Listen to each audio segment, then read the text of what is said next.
risk all. We're back. Zim has arrived for his final appearance before he goes up to the North Pole to start delivering presents.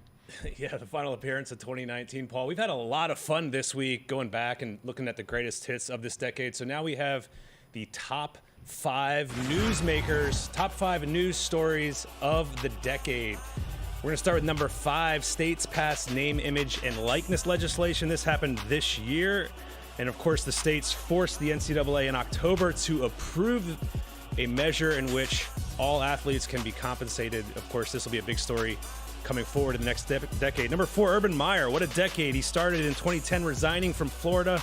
He went to Ohio State, followed in the footsteps of his mentor, Earl Bruce, won a national title, was suspended 3 games during the Zach Smith scandal, and then ended the decade resigning from his post at Ohio State. Conference realignment, obviously a huge story earlier this decade. The college football playoff era began. That was in 2014. The BCS went goodbye, death to the BCS. And all we've done since then is complain about the college football playoff, actually. Let's get the BCS back so we can complain about that. And then number 1, of course, the Penn State scandal. Everything involved in this made this the number 1 story of the decade. Obviously, Jerry Sandusky being convicted of some very horrendous charges. Joe Paterno winning 400 games over 45 years, then being let go by the university, and then eventually, sadly, passing away in 2012. Paul, your thoughts on these stories of the decade? You can't get past. I mean, Urban Meyer was everywhere. I mean, he consumed so much oxygen. But the Penn State story was one of the biggest stories I've ever seen. It's ironic that we talked so much about the Alabama LSU game, the game of the century, November of 2011. The Penn State story broke that afternoon. I think it was one of the local publications went with it, and I remember being at the game with everyone in the whole world, and you kind of like, hey, did you hear about that? And hey, that can wait. We've waited 4 weeks for this game. And by the time we were heading home, the story started to percolate, and it never stopped. Incredible story and the end of an era. And what's interesting too, Paul, all the NCAA sanctions, the fallout of that. It's amazing how Penn State has kind of rebounded from all that. As the decade comes to a close, James Franklin has brought the program back because they were in a position where they might not have recovered from that. Bill O'Brien was up there, and he did a phenomenal job in keeping it together. NCAA just rewrote their own rules, and didn't matter in the end. We are off and running, and what a great day it's been, and we still have a couple hours to go here on this Friday before Christmas. Great to have you on. Let's get back to the calls. A couple more guests to come. And Holly, it's a holly jolly Holly on this Friday before Christmas. How are you, Holly? I'm great, Paul. I really wanted to call and just tell you, first of all, I'm an Aggie, so have a hard life. It's been rough. But I went to Texas A&M. It's a great school. It is. But I wanted to thank you because my dad, it's been a hard year. My mom died, and my dad just had some major surgery, and he and I have been watching you the past 2 weeks, and we've laughed, and it's just really helped his soul and his, and he's doing so great. He was discharged from physical therapy today, and a lot of it I really do think is, I mean, even though Larry is what he is, the way you respond and things like that, it just, I don't know, you've brought us a lot of joy and some relief, and we needed that. So I just wanted to say thank you, and happy holidays, Merry Christmas, whatever you celebrate. Just wanted to thank you. First of all, I celebrate everything. Anything I can celebrate, I do. So, Holly, thank you for that. That means so much. I mean, it's that is such a uplifting story for all of us here on the program. Well, best to your dad, and you guys have a great Christmas. Thank you, and Giggle Maggie. Giggle, thank you very much. How cool. You ever, if you were in the hospital, would you watch the show? No, probably wouldn't.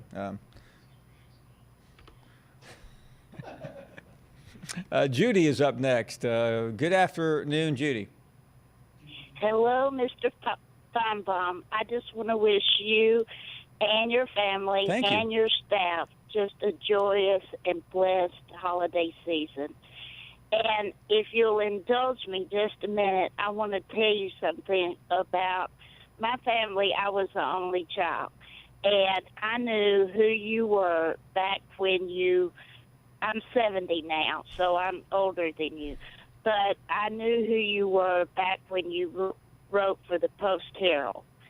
And my daddy would play a little game, and it was a learning experience, too.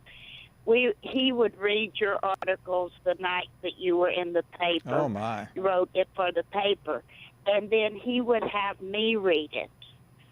And then the next morning, he had taped on my bathroom mirror a question to see if I could answer it about something that you wrote.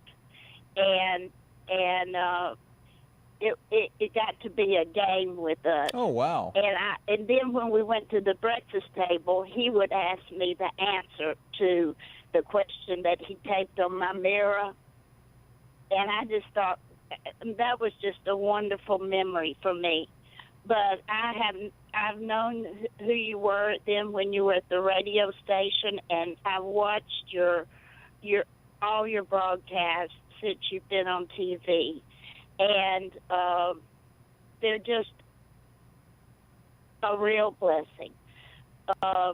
My mother is 99 years old, and she watched you every day that you came on since you were on TV. But this past year, I had to put her in a nursing home, which I had to finally give in and do it. And so she has gotten dementia, and so she can't watch you anymore.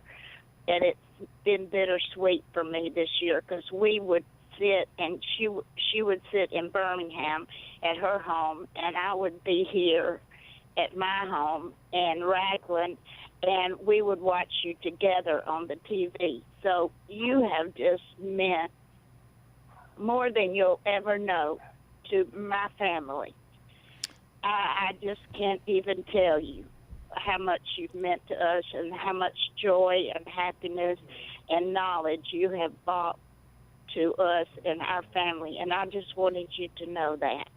And I do hope you have somewhat of a peaceful holiday season, because you'll have to be working part of the time, right? Well, not until after Christmas. No, we're going to. But after the week after Christmas, it'll start with you. Our show Thursday, the day after Christmas, will emanate live from Atlanta, the site of the LSU game. But by the way, Judy, I don't know how to thank you. I could spend the rest of my life trying to thank you for what you just said. But don't feel that way. I mean, you brought being the only child, you just brought excitement to our life every week. And I just want you to know that you are a true blessing, and I trust you, and I love you, and I just think that if I didn't have you at I watch you at 2 o'clock. If I didn't have you to turn on in the afternoon, it would be a long afternoon. But you're just really a blessing to so many people. So just carry that thought with you throughout the holidays. And thank you. Oh, and Judy. I will hang up because I know you have lots of calls. Well, thank you, and you have a so wonderful and blessed much. holiday too. Thank you, Judy. Wow. Okay, bye-bye. Man. That's amazing. Don is up next in Birmingham. Hello, Don. Hey, Paul. Good to talk to you. Thank That you. was a great call from Judy there, and the one from Holly earlier. I wanted to throw in one thing, harkening back to your earlier part of your program on the I'm an Alabama fan, but to me, one of the Auburn players that really meant a lot to them in a big win over Alabama 2 years ago that I give them total credit for was Kerryon Johnson. You're right. He was great. I don't know how you maybe couldn't. Yeah, you'd have to take somebody off. He was a really good player for them. This has been a really good show today, hearing everyone, and I like to hear from these guys like Greg from Athens, because I think he does sum up a lot of some of the Alabama people's feelings. We're going to have to have a good effort next year, and hopefully this recruiting class meant a lot for the ability to do that, and guys that are coming back hopefully for next year. I was wanting to ask you if you worked with George Cabase, has been a big Alabama flavor this today, and didn't you work with him at the Post-Herald? George, well, I'm sorry, Don, I missed the last name. George Cabase. Maybe I've got the wrong name. It was one of the sports writers at the Post-Herald a number of years ago. He may have preceded you. I don't know. Yeah, but no, unless I'm trying to remember, because I mean I was there 20-some odd years, so I would have known. Could have been an older. I think his name was Cabase. He was an older man. We met. He lived in the South Side area here where I live, but I knew my wife and I were privileged to meet his. There was a George. There was a George who was an editor when I got there. Yeah. Would he have been? This fella, he lived not too far from me, and his brother was a little younger than him, but still about a year older than my dad, who's deceased. By the way, I can see the guy right now walking in. I know exactly who you're talking about. He was a really nice person. Yeah. We met his brother, and he was actually an Auburn fan, right. but he enjoyed watching Alabama games a couple of times. It's amazing you see people in your mind, right, that you haven't thought about in 38 years. Yeah, I wanted to mention tonight, too, I know with the Monsignor, the Archbishop coming on, was he out of Mobile? Was he the Archbishop for the Mobile area? No, Joe Marino grew up in Birmingham, and he worked. There was an Archbishop in Mobile, too. He was the Archbishop of that diocese, and I had the opportunity to get to know him many years ago. But Joe Marino's background, he grew up in Birmingham. He's the only person in his family that did not go to Auburn, of which there are many jokes that we have both told on each other as a result. His dad, Sal, just passed away, and I had many a conversation where Joe would say, could you call my dad and talk him off the ledge about the way Auburn's playing right now? That's interesting. Well, along that line, in about 3 hours, I'm going to be going to the performance by our wonderful Alabama Symphony Orchestra of the Handel's Messiah. Oh, my goodness. And, that is fantastic. A large group of the Catholic population. I'm not Catholic myself, but we usually see them there, and it's always a great performance. No, I'm going to be somewhere this weekend where that is also playing. And they do a great performance. It's the only one this is. Yeah, Friday by the way, night, I am not Catholic either, but I feel like I am because I grew up in a neighborhood that was about half Catholic, and I went to a Catholic high school, and Joe has been one of the spiritual influences of my life. So, hey, thank you, Don. Great to have you on. And one thing about the conversation in 45 minutes, it is not. It doesn't matter who you are or where you're from. Please call in and share or ask or maybe seek some guidance. That's one of the more meaningful parts of that hour is people that maybe have had some tough times looking for some spiritual understanding. We are going to take a break. Well, they've had some big moments. Yes, they have. Thank you very much. Won the Sugar Bowl. Coach was Hugh Freeze. Houston Nutt coach there. Hugh Freeze coach there, and of course Matt Luke, who's now the offensive line coach at Georgia. How would you sum up Ole Miss's decade, Paul? Eventful. Well, that's a great summary. You talk about the win over Alabama, which was the greatest win in school history. And then you think about that July 20th night when we were all shocked and brought back to work to report the news that Hugh Freeze had been fired and the reasons why he had been fired. Yeah, and then just the Egg Bowl drama that's unfolded the last couple of years. Every year, yeah. I mean, the Egg Bowl has become must-see Thanksgiving TV, right? Yeah. It has certainly been eventful, but they've had some great players. So we'll look at our Mount Rushmore from the past decade of Ole Miss. A.J. Brown, those nasty whiteouts, Laquan Treadwell, another one of those great guys. Chad Kelly made the list. Kelly made it? I mean, he's probably the best quarterback they've had this decade, between him and Bo Wallace. And then, of course, Laramie Tunsil, offensive lineman. Oh, yeah, you didn't even mention. It's hard to think about Ole Miss without thinking about Laramie Tunsil. Right. Just when you thought you saw everything Just when you thought you saw everything in college football. That was probably the picture of the decade for Ole Miss. Yeah. Maybe, they're the Land Sharks now. Yeah, Land Shark Tony. Hardly anyone left there. AD left, the head coach left. It's almost been a clean sweep, right? Yeah. Since that era. And by the way, you clean the place up and you bring in Lane Kiffin. Lane Kiffin. The future's bright, though. Just to make sure it keeps its Mr. Clean image. Yeah. Welcome back. Nick Suss joining us, a great friend of ours from the Ole Miss beat in Jackson. Hey, Nick, thanks for being here. So we haven't had a chance to talk to you, so I don't think. It's been kind of a crazy week and a half since the Lane train moved in. Yeah. How's it gone? Yeah, I mean, the approval rating probably couldn't be higher. He's broken all the metrics there. People really love him.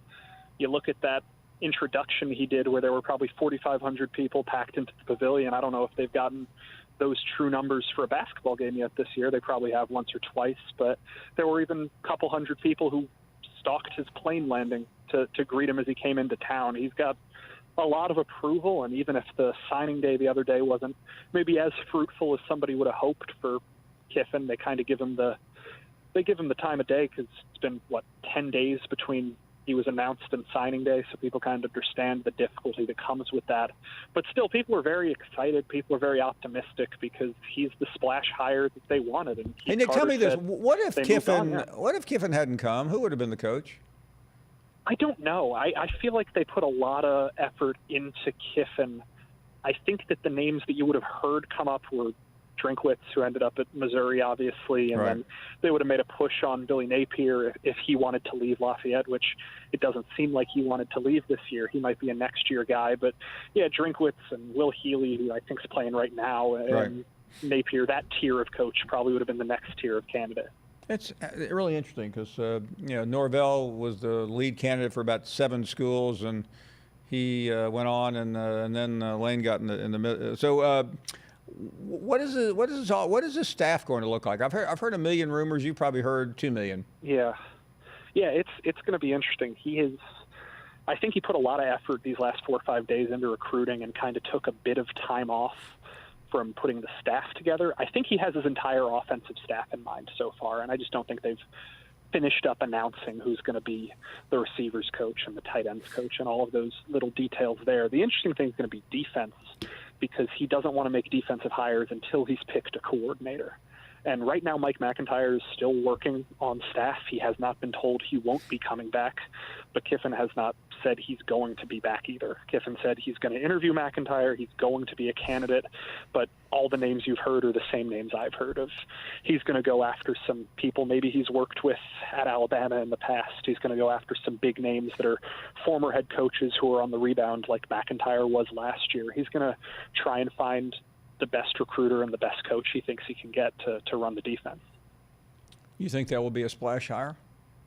I would be surprised if it's not Mike McIntyre, it's going to be a splash hire. It's not going to be somebody you haven't heard of. I would be shocked. Yeah, no, I mean, I'm not going to upstage the speculation with some of the names, but they are pretty interesting. Yeah, I completely agree. We'll keep that between us because I don't want to cause anyone any problems on this weekend before Christmas. Just trying to reflect back over the last couple of years. I mean, this has been a roller coaster program. Where do you think it is right now? You think it's stabilizing? That's probably the best word to use. I mean, I wrote about this, and there's going to be a story going up about it later in the week. The highest highs this program has ever experienced in the last 50 years probably came this decade.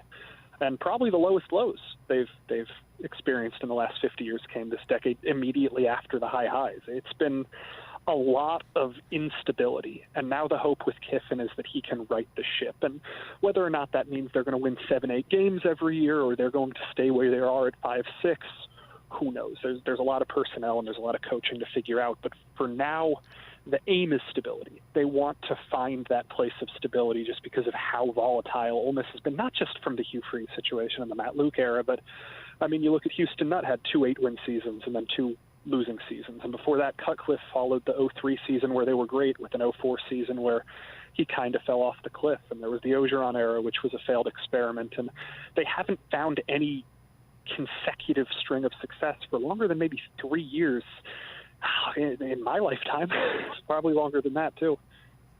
Let me ask you, Nick, in terms of the Ole Miss family, I know that Kiffin was a fan favorite, but there has been speculation that he wasn't always or wasn't particularly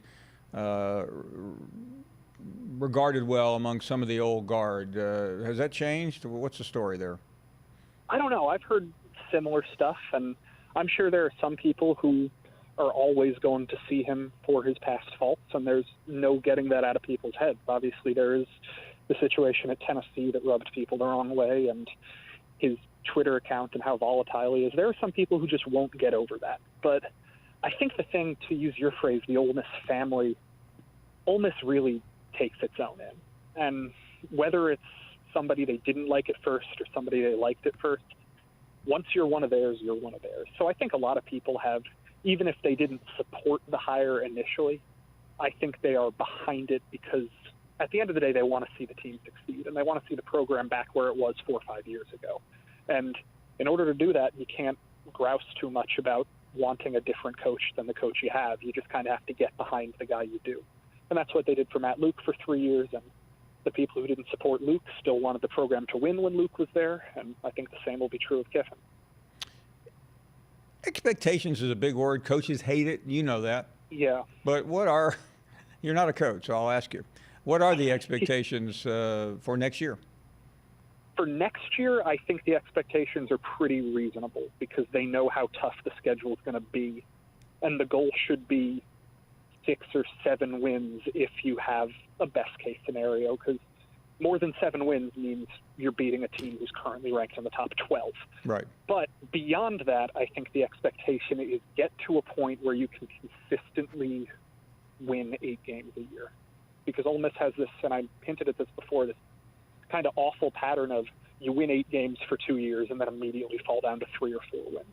And the aim with this Kiffin hire is to have a more consistent coach who can keep the team up around 8 or 9 and then once every 4 years have that 10 or 11 instead of keep the team up around 5 or 6 and then once every 4 years have that 8 or 9. For those who are in your car, Baylor is the opening game. That is not easy. At LSU, at A&M, of course, Florida shows up on the schedule. Alabama's always on the schedule. But I'm guessing that November 26th game against Mississippi State will loom very large, as it always does. Yeah, that one and the A&M game are going to be the two that probably loom the largest because if you look at the first 7 games of the season, 5 of them are Baylor, Florida, Auburn, Alabama, LSU. I think they play Auburn, Alabama, LSU back to back to back, which is just a brutal stretch. And then things get a little bit easier in the back half, and A&M is the toughest game in the back half along with State. So it's a long ways away, and we can't speculate too much about next November. But those two seem to be the games the season will hinge upon, because if you can pull one of those off, or if you can pull off one of those early season upsets against an Auburn or a Baylor or Florida, but yeah, it's really going to hinge on those 2 games in November. Nick, thanks for being on so often. You've been a fantastic guest, and you have a great career ahead of you, and we enjoy seeing you. Have a Merry Christmas. You too, Paul. Thanks for having me. Great stuff from Nick Suss. We have one more guest. He's coming up in about 35 minutes. He doesn't cover any football. So that's the way it looked. It was quite a row. I mean, Ole Miss was a very relevant team in the middle of this decade. That 2015 game reminded me of that might have been the worst game I've ever seen Bama play at home until they played this season, right? They had remember the shot of the fans leaving toward the end of the game? They had like so many kickoff return fumbles, and I think that was the game Jake Coker didn't start. Saban, I think, started Cooper Bateman. It was such a terrible game. Everybody in the SEC had moments this decade that you could really say, like, wow, you know, everybody had their ups and downs, but even Vanderbilt had a streak. You know, Ole Miss had everybody in the SEC. Paul, have you seen anything or covered anything where you have every team have their moments throughout the whole decade? You're talking about an all-encompassing 10 years, so you better have a few moments. I know. You can go back to the 90s, though. I mean, what were Ole Miss moments in the 90s? Mississippi State moments. I mean, this year, it just seemed like this past 10 years, the SEC kept elevating itself above everybody else because every team had their moments in their years. Well, when you have the best off team for in the Cougs. country winning half the national championships, you better move along. Okay, Coach is up next in Tennessee. Great to have you on, Coach. Hey, Paul. Good to talk to you again. Thank you very much. Happy holidays to you and all the family and people there. I'm going to have to give you a little advice today, Paul. I'm going to have to ask you to withdraw your name from consideration for all these athletic director jobs. Your show means too much to many people. So thank you very much. I know you wanted that. Go out west. I know you were in line for it, but no, I didn't get it. And it's probably a good thing for Clay Helton I didn't. Yeah, that's. I would have fired everyone, including the president who hired me. Well, the UCLA job is a better location. Oh, no doubt. So, yeah, no, I'm not. I am. I mean, I may be leaving here, but not to be an AD. I know. I mean, there's some really good jobs opening coming in Washington. That's true. Yeah, that's right. Soon. Thinking about being a senator. But I'm no senator's son. That's a job for life, is it not? That's a 6-year gig. I like jobs that are worth 6 years. That's exactly right. That's pretty good job security, a 6-year job at least. So, but hey, listening to all your calls today and in the past, I don't set my alarm for too many things anymore, except for about 2:57 Eastern time every day, and it really means a lot to me personally to listen and watch the show, and obviously to a lot of the people. So you just keep doing what you're doing. Everybody's going to be. Thank you very much. It means a great deal. Thank you, Coach. And great to see you this year in Knoxville. Hey, look forward to seeing you again, Paul. You got it, bud. Thank you. Fred is up next. Hey, Fred. Paul, thank you for taking my call, brother. And Merry Christmas to everyone out there listening. Happy holidays. Happy Hanukkah. Everything that you celebrate, I want to wish it to you, my man. Thank you very much. Paul, and I've been enjoying it all week when I've been able to see the Mount Rushmores and some of the flashbacks. And I just have to say that taking a look at everything that you've done this year and some of the things that, over the last decade and some of the things I've had a chance to participate in, I have to say, and you probably already know, that one of my favorite, if not favorite moment of the decade as it relates to sports really has to do with the people. Because at the end of the day, these games, they come and they go, but the people are the one thing that remains. And having a chance to meet you and so many members of the Finebaum family, like Jerome and Rich, and Ashley and Will out of Gulfport, Lou. There's just so many wonderful people. I-Man, Miss Luann from Aniston, God bless her soul, who's moved on to heaven and watching us from the box seat to heaven. So many wonderful people.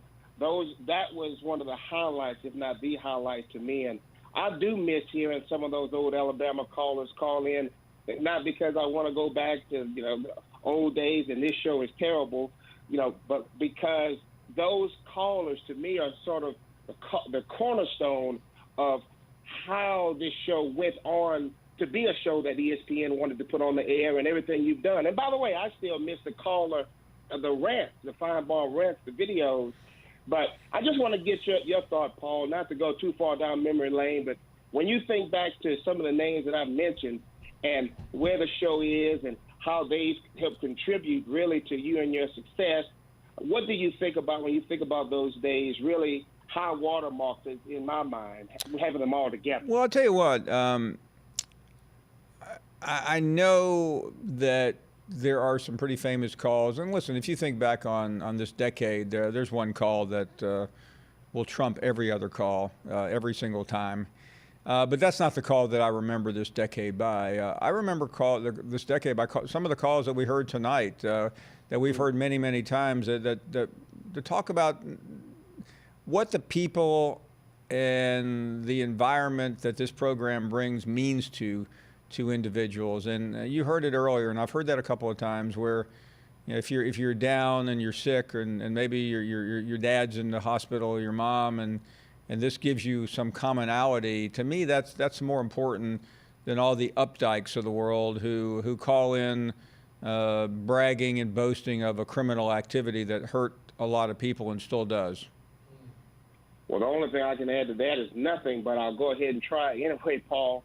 And that is, people like Miss Phyllis, who I haven't had a chance to meet yet, and I never had a chance to meet Miss Tammy.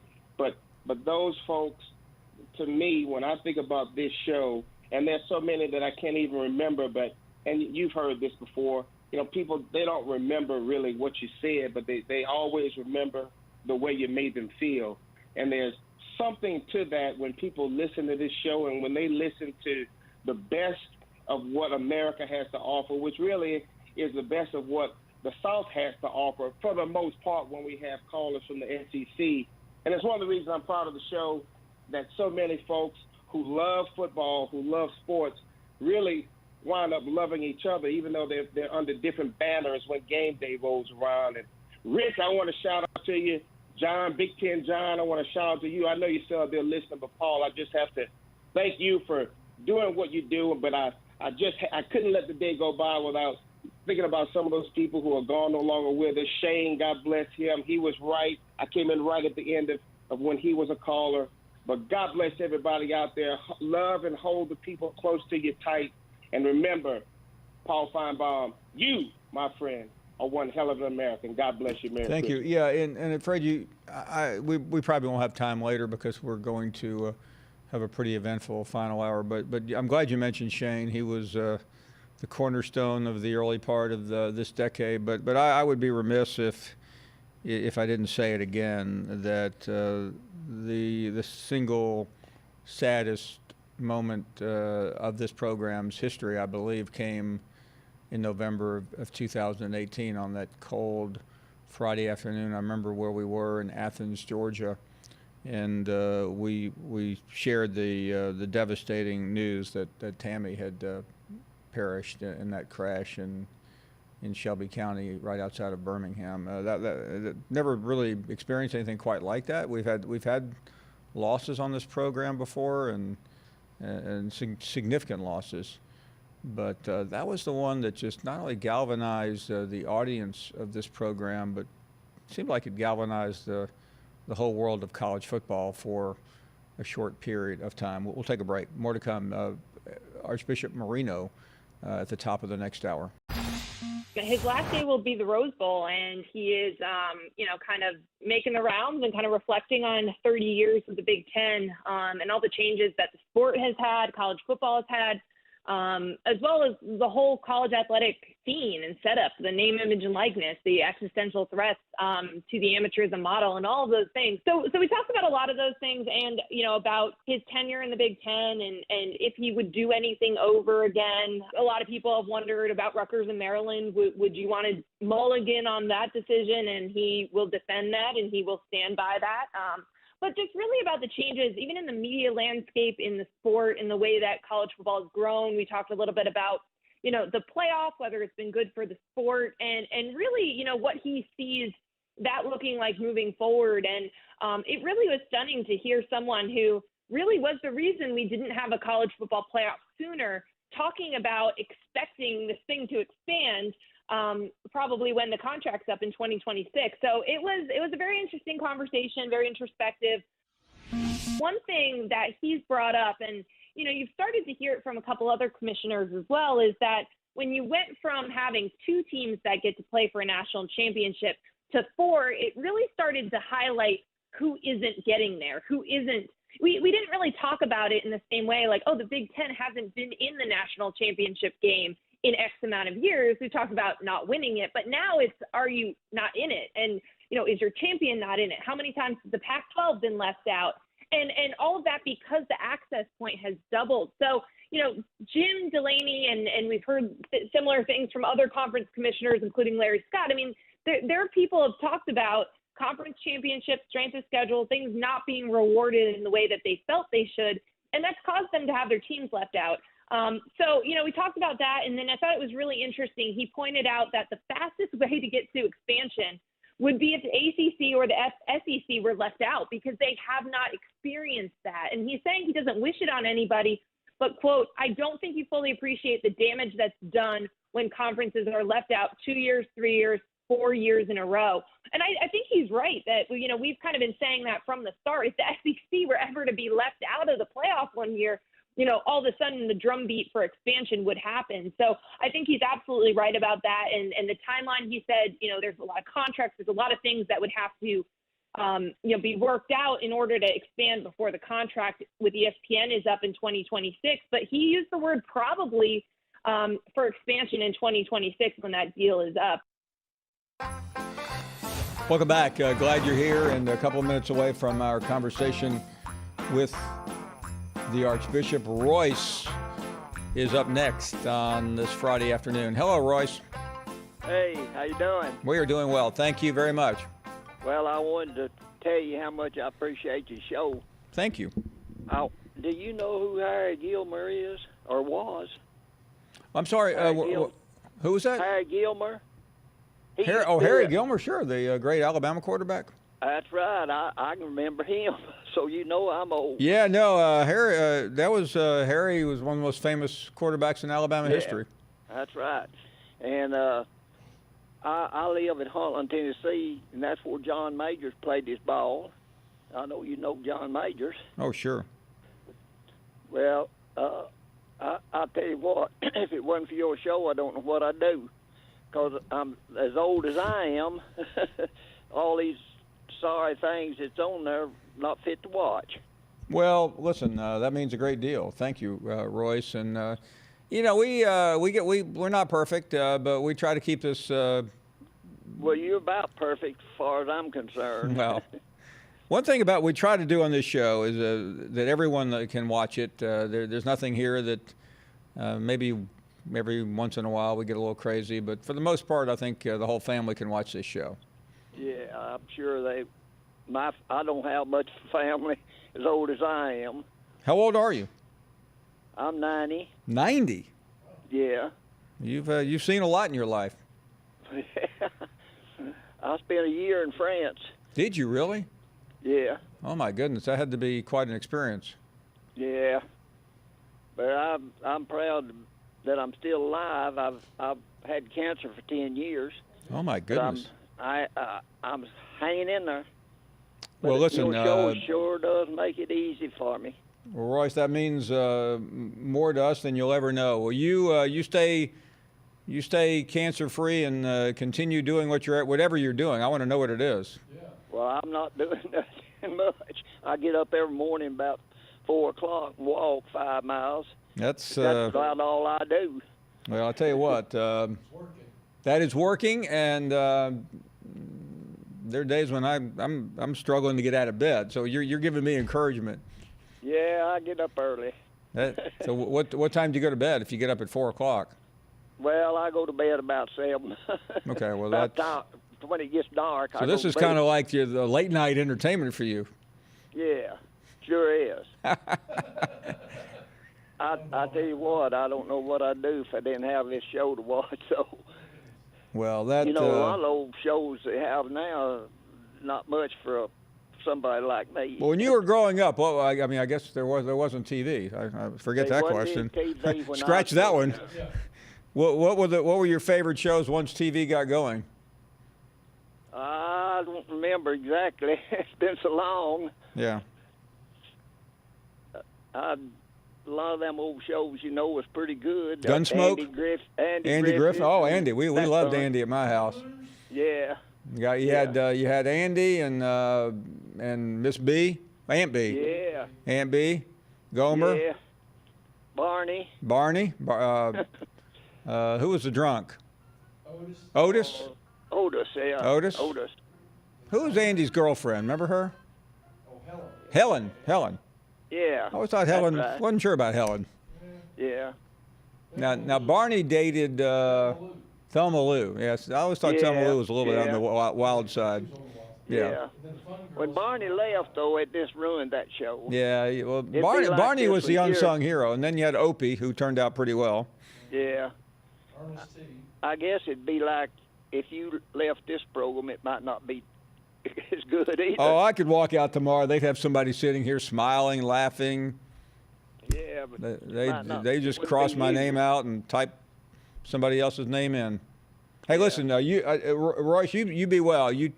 I want a year from today. I want you calling in and telling me how well you're doing.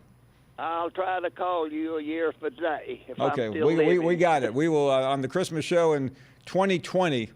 That's going to take some getting used to, by the way. We are going to talk to you. Hey, thank you very, very much. Same goes for our next guest. Cat Daddy, can you imagine calling this show when you're 90?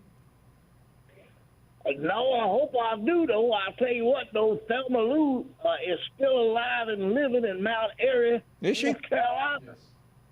That is amazing.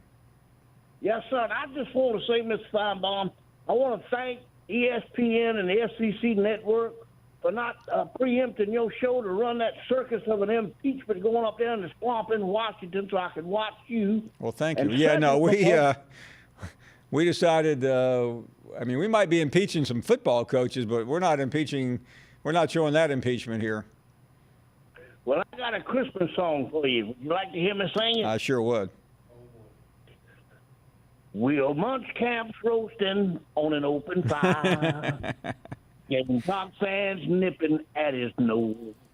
And if he don't win next year, guess what? His buttocks goes.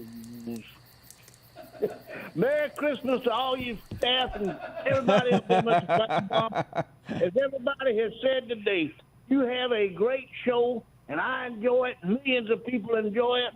And yet, Merry Christmas. Just Merry Christmas, everybody. Cat Daddy, one of these days I want to spend Christmas Eve with you. I won't remember it, but I want to do it.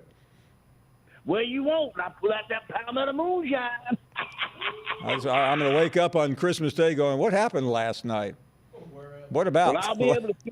I'll fill you all in on it. I'll videotape it for you. No. Then we have Hangover 4. Oh, Lord have mercy. That might make a motion picture out of that. Hey, listen, you be well, my friend. God bless you, son. Thank you, Cat Daddy. That's great. Charlie, in Arizona, as we're winding up this hour. Hello, Charlie. Hey, Paul, how you doing? I am doing well. Thank you very, very much. Hey, quick question for you. So I'm a graduated from the University of Minnesota. I have two daughters. One went to Nebraska. The other one went to Alabama. And I've got them involved early on in college football because of the human interest story. So you had Jake, the long snapper from USC, who, that story is pretty well documented. And then this year you had Casey O'Brien from my Gophers. Oh, yeah. Who, has had 4 bouts of cancer, and he's actually got into a game and did a hold for an extra point. But what's your best human interest story been this year so far? Wow. I'm trying to think of... I met. Did you say his name was Olson, the holder at SC? Yeah, Jake Olson. Yeah, I met him. I was out there a couple of years ago and had the opportunity to meet him, and he was so inspiring. I tell you, the story that moved me the most was the story about Rod Bramlett, the Auburn play-by-play announcer, and we ran it a couple weeks ago when Andy Burcham and his wife pretty much became the surrogate parents for Rod's children. That story just broke my heart. But they were best friends. He took over when Rod died, and I was so moved by that story. It just personified family and a small town and a community that is always there to provide for someone in dire need. Hey, thank you very much for the call. We are heading to the break. The final hour, we're going to talk to the Archbishop, and we're going to ask you for phone calls to him specifically on something that you may desire some help, or converse with him about